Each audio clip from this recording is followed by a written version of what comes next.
ஆண்டவர் இன்றைக்கு என்னுடைய இருதயத்துல கர்த்தர் பேசுகிறார். நான் நம்புறேன், ஆண்டவர் உங்களுக்கு செஞ்சு உங்க தலையை உயர்த்துகிறவர் கர்த்தர், உயர்த்துகிறவர் கர்த்தர். அவர் உங்களுக்கு செய்வார், அவர் உங்களை அலங்கரிப்பார், அவர் உங்களை மகிமைப்படுத்துவார். சுற்றி இருக்கிறவர்கள் எல்லாரும் உங்களை கனப்படுத்துவாங்க. அது கர்த்தர் உங்களுக்கு செய்தது. நீங்க கர்த்தரை கனப்படுத்துவீங்க, நீங்க ஆண்டவரை மகிமைப்படுத்துவீங்க. உங்களை முன்னாடி நிக்க வச்சு பின்னாடி கிரியை செய்கிற ஒரு தேவனை இந்த 100 நாள் ஜெபம் முடிகிறதுக்குள்ள பாப்பீங்க. ஆண்டவருடைய பிள்ளையே, இப்பொழுது நீ கடந்து போகிற இந்த சூழ்நிலையில கர்த்தர் உன்னை முன்னாடி நிக்க வச்சு, கர்த்தர் உன்னை வெற்றியை காண்பிச்ச வச்சு, அவார்டை உங்க கையில கொடுத்துட்டு, கை தட்டல உங்களுக்கு கொடுத்துட்டு, பின்னாடி இருந்து நான் உனக்கு உதவி செய்வேன்.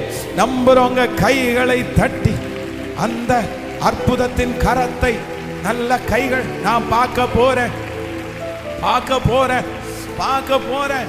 அத கிருபையா எனக்கு கர்த்தர் தரப்போகிறார். ஹல்லேலூயா, ஆமென். ஆண்டவரை போல நல்லவர் ஒருவருமே இல்லை. இத்தனை நாட்களும் நம்முடைய காரியத்தை எல்லாம் யார் செஞ்சான்னா அப்பா தான் செஞ்சாரு. அவர் தான் நமக்கு அந்த காரியத்தை வாய்க்க பண்ணாரு. ஆனா மற்றவர்களுடைய பெருமெல்லாம் யாருக்கு வருதுன்னா அவங்க நம்மளை தான் புகழ்த்துறாங்க, உங்களை தான் புகழ்த்துறாங்க. நீங்க நல்லா பண்ணிட்டீங்க, நீங்க நல்லா செஞ்சிட்டீங்க. நம்முடைய தேவன் தாராள குணம் உடையவர். நான் விசுவாசிக்கிறேன், இந்த 26th டே ஆண்டவர் இன்னொரு டைம் கூட உங்களுக்கு வாக்கு கொடுக்கிறாரு. வெகு சீக்கிரத்துல அவர் அந்த காரியத்தை செய்வார், அவர் அந்த காரியத்தை முடிப்பார், அவர் அந்த காரியத்திற்காக யுத்தம் பண்ணுவார். ஆமென். உங்களை அவர்களுக்கு முன்பாக கர்த்தர் சாட்சியாய் நிறுத்துவார், உங்களை முன்னாடி நிறுத்துவார். உங்களிலே கர்த்தர் மகிமைப்படுவார், உங்களை பெருமைப்படுத்துகிற தேவன்.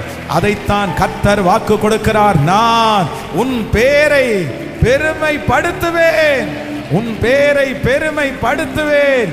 ஆமென். வேற எங்கிருந்தும் இல்லை, கர்த்தரிடத்திலிருந்து எனக்கு ஒத்தாசை வரும். பாடிக்கொண்டே வேறெங்கிருந்தும் இல்லை, வேறவரிடமும் இல்லை. உம்மையே நோக்கி பார்க்கிறேன். சொல்லு,